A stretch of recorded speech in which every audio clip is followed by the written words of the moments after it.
Today on the Topping Show, Cisco tells employees to confront misgendering and they won't tolerate dead naming. Tucker Carlson notes 1 in 5 mail ballots were fraudulent in the 2020 election. DC mayor ignores the family who lost 3 of their kids to the city's violence throughout the years. Kamala Harris, Secret Service agent that snapped, has a track record of ineptitudes. Honda to invest $11 billion in EV plant in Canada. Walgreens has a snack that trends and explodes in sales thanks to TikTok. And Williams-Sonoma gets a record fine of $3.2 million for advertising made in the USA, when in fact their products were made overseas. All of that and much more on The Topping Show.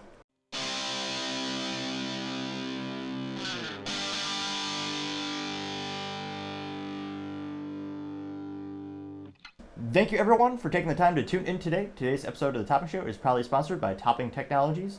Topping Technologies is an IT value-added reseller and services company with a special proficiency in IT security. Heck, I see their founder at least twice a day. I say he's quite handsome and brilliant. He's me, you see, that's the joke. If you're an IT leader or a business owner, you can reach out to the team at sales@toppingtechnologies.com.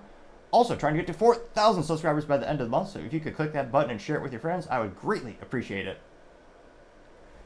Now going over to the business part of the podcast, you have Honda to invest $11 billion into an EV plant in Canada, or some people call it Canada.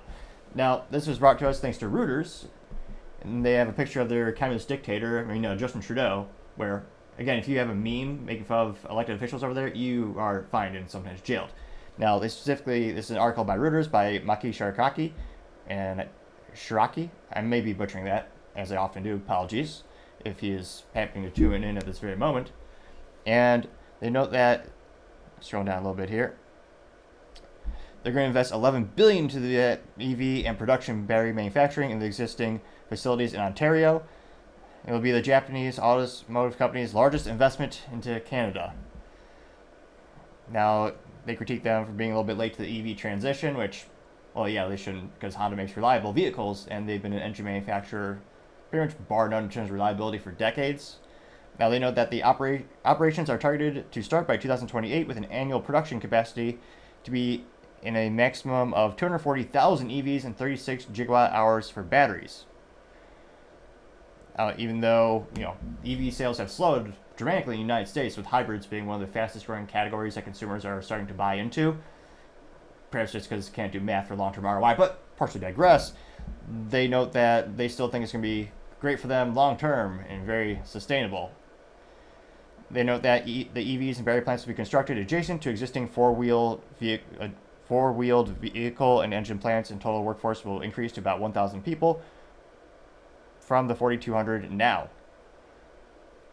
Now, of course, in terms of the significance, North America accounts for about approximately 30% of Honda's global four-wheeled sales, and they're currently overhauling facilities in the U.S. plant in Ohio with an investment of $700 million and constructing a battery plant in a joint venture with LG Energy Solution for $4.4 billion. So, many investments being made into EVs. Is it going to be sustainable long term? Is it going to be actually good for the consumers? When I think of Honda, I know it's not, they have some fun cars, but it's not a sports cars company. You're going there for reliability. You're going there because they'll last 1,000,000 miles. Same with Toyota. Because those that'll hit 1,000,000 miles are the ones that have a good old internal combustion engine. Truly told, I love my little Honda Civic Si. It only comes with a stick shift, as all vehicles should be by default. Also known as having 3 pedals. The most fun you'll ever have driving, bar none. And, EV is just the exact opposite of everything that Honda is known for in terms of, reliability and, having the ability to work on your own vehicle or have a mom and pop shop down the road fix your vehicle. When EVs, you're locked in very similar to a smartphone, and inherently with the current technology, will never be even a fraction as reliable long term. But then again, you also have evil governments forcing you to buy products you don't want, with de facto bans in some countries. So it'll be interesting. Maybe, I know there's definitely a lot of incentive mechanisms, sometimes the stick, sometimes the carrot, for these automotive companies to make EVs. I guess if it's only EVs on the market, we don't have a choice to buy them or not. And certainly wouldn't be out of the realm for possibilities, especially for Canada. But let me know in the comments, do you think this will backfire for Honda? Do you think it'll actually make a positive ROI for EVs? And as always, be fascinated to hear what you have to say.